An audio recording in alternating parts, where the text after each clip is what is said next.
കുറച്ച് ലേറ്റായിപ്പോയി ശരിക്കും പറഞ്ഞാൽ ഇങ്ങനെ ഒരു വീഡിയോ ചെയ്യാനായിട്ട്. നമ്മളൊക്കെ ഒരുപാട് പ്രതീക്ഷകളോടെ കാത്തിരുന്ന ഒരു സംഭവമാണ് കേരളത്തിലെ യുവാക്കൾക്ക് വേണ്ടി ഭരണത്തിൽ വന്നു കഴിഞ്ഞാൽ മോഡിഫിക്കേഷൻ അനുവദിക്കാമെന്ന് പറഞ്ഞൊരു കാര്യത്തിൽ വാക്ക് പറഞ്ഞത്. ശരിക്കും പറഞ്ഞു കഴിഞ്ഞാൽ അന്നും ഇത് കേൾക്കുമ്പോഴത്തേക്കും ശരിക്കും പറഞ്ഞു കഴിഞ്ഞാൽ ഒരു ഡൗട്ട് ഉണ്ടായിരുന്നു, ഇതൊക്കെ ശരിക്കും പറഞ്ഞു കഴിഞ്ഞാൽ സാധ്യമാകുമോ എന്നുള്ളതിനെ പറ്റിയിട്ട്. കാരണം ഒരു മുഖ്യമന്ത്രി ആകാനിരിക്കുന്ന ഒരാൾ അല്ലെങ്കിൽ ഒരുപാട് എന്താ പറയുക ഭൂരിപക്ഷത്തോടു കൂടി വോട്ടുകൾ നേടി ഭരണത്തിലേക്ക് എത്താനിരിക്കുന്ന ഒരു വ്യക്തി ഇത്തരത്തിലൊരു വലിയ ഒരു കാര്യം പറയുന്ന സമയത്ത് ശരിക്കും പറഞ്ഞാൽ നമുക്കൊക്കെ ഒരുപാട് പ്രതീക്ഷകളായിരുന്നു അന്നുണ്ടായിരുന്നത്. ശരിക്കും പറഞ്ഞാൽ ആ പ്രതീക്ഷകളൊക്കെ തന്നെ കാറ്റിൽ പറത്തിക്കൊണ്ടാണ് പുള്ളിയുടെ ശരിക്കും പറഞ്ഞു കഴിഞ്ഞാൽ ഭരണത്തിൽ കയറിയതിന് ശേഷമുള്ള ഒരു തീരുമാനം എന്ന് പറഞ്ഞത്. കാരണം ശരിക്കും പറഞ്ഞാൽ ആ ഒരു തീരുമാനം തെറ്റായിപ്പോയെന്നൊന്നും ഒരിക്കലും ഞാൻ പറയുന്നില്ല. കാരണം എൻ്റെ ഒരു പേഴ്സണൽ ഒപ്പീനിയനാണ് ഞാൻ ഈ വീഡിയോയിലൂടെ പറയുന്നത്. കാരണം ശരിക്കും പറഞ്ഞാൽ വാഹനവും അല്ലെങ്കിൽ അതിനോടനുബന്ധിച്ചുള്ള എല്ലാ കാര്യങ്ങളും നിയന്ത്രിക്കാനും അല്ലെങ്കിൽ അത്തരത്തിലുള്ള കാര്യങ്ങൾ ചെയ്യാനൊക്കെ ആയിട്ട് ഇവിടെ മോട്ടോർ വാഹന വകുപ്പുണ്ട്.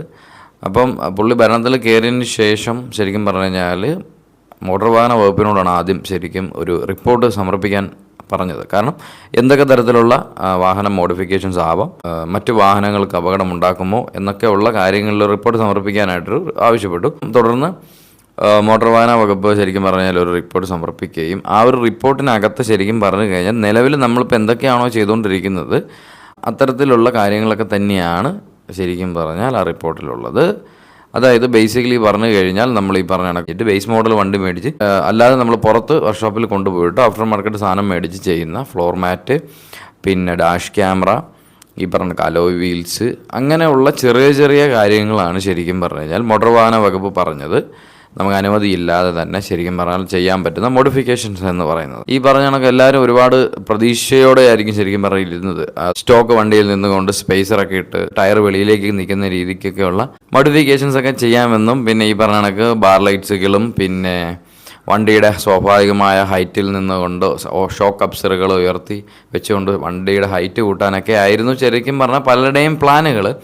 ഈ ഒരു തീരുമാനം വന്നതിന് ശേഷം ഇൻസ്റ്റഗ്രാം തുറന്നു കഴിഞ്ഞാൽ ജപ്പാനിൽ നിന്നൊക്കെ മേടിച്ചിട്ടുള്ള സാധനങ്ങളും കെട്ടിപ്പിടിച്ചുകൊണ്ട് കരയുന്ന തരത്തിലുള്ള കാര്യങ്ങളൊക്കെയാണ് ഇൻസ്റ്റാഗ്രാമിലും കണ്ടുകൊണ്ടിരിക്കുന്നത്. ഈ മോട്ടോർ വാഹന നിയമത്തിലൊക്കെ എന്തെങ്കിലും ഭേദഗതി വരുത്തണമെന്നുണ്ടെങ്കിൽ തന്നെ ശരിക്കും പറഞ്ഞാൽ അതിനകത്തൊരു തീരുമാനം എടുക്കേണ്ടത് കേന്ദ്രത്തിലെ മോട്ടോർ വാഹന വകുപ്പാണ്.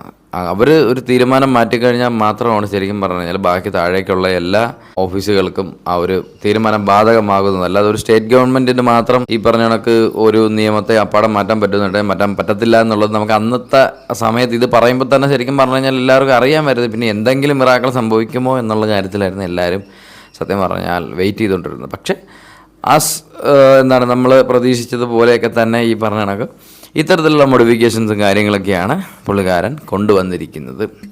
അപ്പോൾ എന്തുതന്നെയായാലും ഇനിയിപ്പം ഈ പറയുന്ന മോഡിഫിക്കേഷൻസൊക്കെ ആയിട്ട് മുമ്പോട്ട് പോയാൽ മതി നിങ്ങൾ ഇപ്പം എന്നാണ് ബഹുമാനപ്പെട്ട നമ്മുടെ മുഖ്യമന്ത്രി പറഞ്ഞിരിക്കുന്നത്. അപ്പോൾ എന്തുതന്നെയായാലും മറ്റൊരു വീഡിയോയിൽ കാണുന്നവരെ ബൈ.